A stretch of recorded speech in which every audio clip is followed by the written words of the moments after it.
महाराष्ट्रामध्ये युतीचं सरकार आहे। आज शिवसेना, भारतीय जनता पक्ष आणि राष्ट्रवादी असं युतीचं सरकार आहे, युतीचं राज्य आहे। आणि अशा वेळेला सामंजस्याने ठरलेलं असतं की एकमेकांचे कार्यकर्ते हे आपापल्या पक्षात प्रवेश करून घेऊ नये। परंतु या महानगरपालिकेच्या, नगरपालिकेच्या ज्या जसजशा निवडणुका जवळ येत चालल्या आहेत तसे इकडचे प्रदेशाध्यक्ष भाजपाचे आणि डोंबिवलीचे आमदार यांनी अक्षरशः युतीला तिलांजली दिल्याची दिसून येते आहे। गेले अनेक कार्यक्रमातून आणि प्रवेशातून असं दिसून येतं आहे, अंबरनाथ नगर परिषदेतले आमचे एक यादव म्हणून नगरसेवक होते, त्यांचा प्रवेश केला, शिवसेनेचे नगरसेवक होते।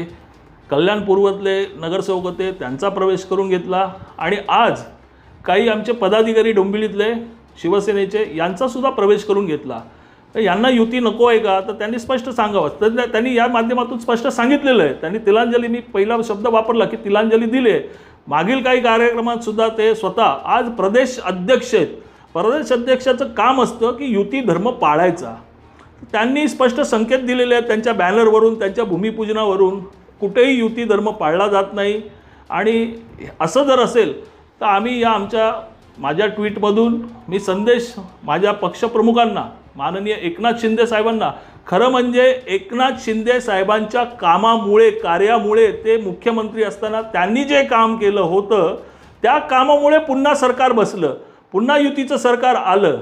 जर असं असताना जर या पक्षाला जर विचारात घेतलं जात नसेल, शिवसेनेला विचारात घेतलं जात नसेल तर साहेबांनी सुद्धा संयमाची भूमिका ठेवू नये। शिवसैनिक समर्थ आहे प्रत्येक गोष्टीला उत्तर द्यायला, तर साहेबांनी सुद्धा संयम सोडावा। युती धर्म ते जर पाळत नसतील तर आपण सुद्धा पाळू नये, असे आमची प्रामाणिक भावना आहे।